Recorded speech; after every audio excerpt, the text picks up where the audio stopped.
Let's bring in our panel. We're joined by civil rights attorney Lisa Bloom and the host of the John Cobelt Show on KFI AM 640, John Cobelt. Welcome back to both of you.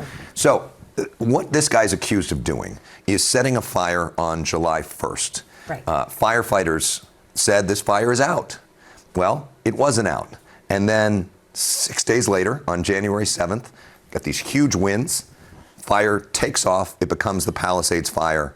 And then we end up having 7,000 structures burned. That's right. What do you make, from a legal perspective, what do you make of this case? January 1st, January 7th, that's right. And we know that's how the fire started on January 1st, and it became a conflagration on January the 7th. The question is, did this guy do it, and did he do it intentionally?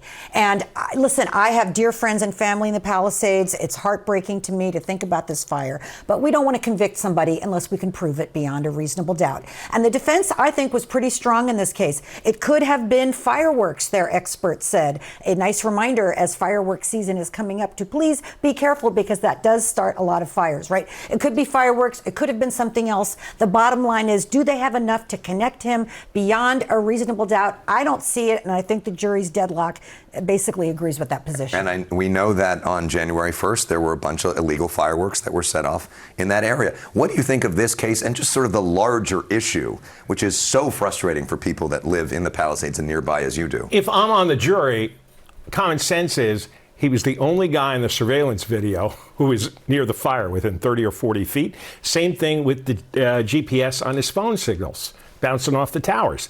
So he was the only guy there. If he didn't do it, what did it? Fireworks? Well, what fireworks? Where's the evidence that there were fireworks? He had a very sketchy past. He had a lot of animosity to wealthy people, animosity to the Palisades. He's going on ChatGPT trying to conjure up apocalyptic fire images, and ChatGPT said no.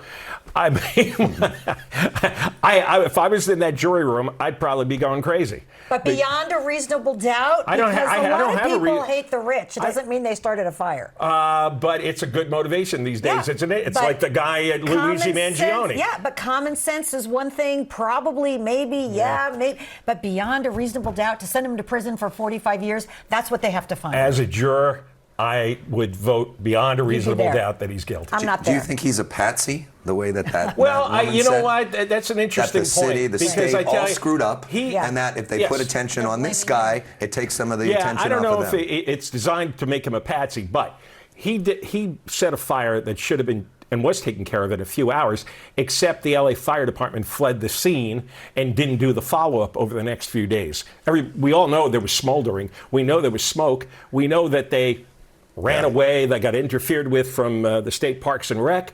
So, if I had a choice, I'd rather see Karen Bass up on charges than put this guy away. That evidence didn't come in about the fire department's alleged incompetence. The jury didn't get to hear about that. And they will be hearing about that in the future trials that are focused on the city and the state. That's right. Let's talk about another big issue that it just broke tonight here in California that's making national headlines, which is this question about a wealth tax, and frankly, a question about the Democratic Party and where the focus should be. We want to put a headline from Politico: California wealth tax fight moves to voters. And so what we're talking about here is there's this one union, SEIU, United Healthcare Workers Union, is putting on the ballot in November a wealth tax, which would be a one-time 5% tax on the assets of every Californian that has over $1 billion. Right. And it is now headed to the ballot. Governor Newsom has fought it, saying this is going to drive business from California.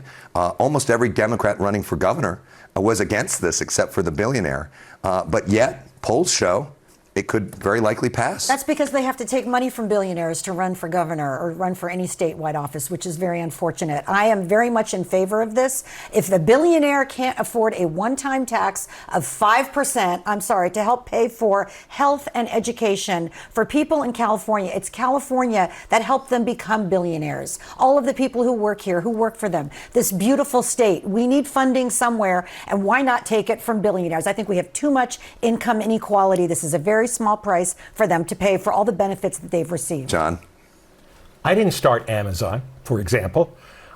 I don't deserve to have $200 billion or $300 billion like Jeff Bezos. He did the work. He created it. Most of the people complaining sit on their rear ends all day. They don't do anything. Well, how many Americans are on OnlyFans, are on porn, are gambling online all day?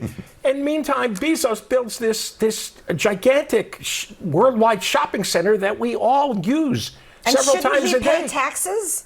Yeah, he should pay taxes. So he pays amongst the highest tax rates of any state in the country. Well, I mean, part of the challenge, Lisa, my question is... But he can afford more taxes than somebody at the bottom. But the problem is that 40% of California's entire revenue is paid for by the top 1%. They're already paying amongst the highest. Is that enough? If you start if they start leaving, as they're all threatening to, and some already have... Let them go. We have over 200 But where do we them. make up the rest of that We money? will make it up. And I don't think they're all going to leave. I've heard this every time we talk about a tax increase on the rich. Boo-hoo. They're going to leave. This is a magnificent state. It's a wonderful place to live. They can afford 5% over their first billion one time to help pay for health and education. How do we know it's one time? Because that's what the law Well, says. it does say that that's in the law. That's what the law Right. says. that way. Yeah, So that's how until we they know. pass another one in Okay, 5 well years. then we'll argue about that one. it But sort right of now raises- it's it sort of one raises- time. What right does anybody have to take a guy's money that he honestly earned? Well, then to should we that have no extent? taxes? No, but we have reasonable taxes. The California budget has more than tripled in the last 15 years. At some point, it's enough, because I've been tracking all the fraud stories and all the waste stories. Well, If let's they go came after to me that, for a that's tax fine. increase, and I would say, well, what is it going for? Yeah. All right. Well, Health and education. we love you guys debating. So in the next hour, we're going to talk about the issue of immigration. We're going to talk about Great. J.D. Vance. We're grateful that both of you are sticking with us, but we're going to keep on with other news right now.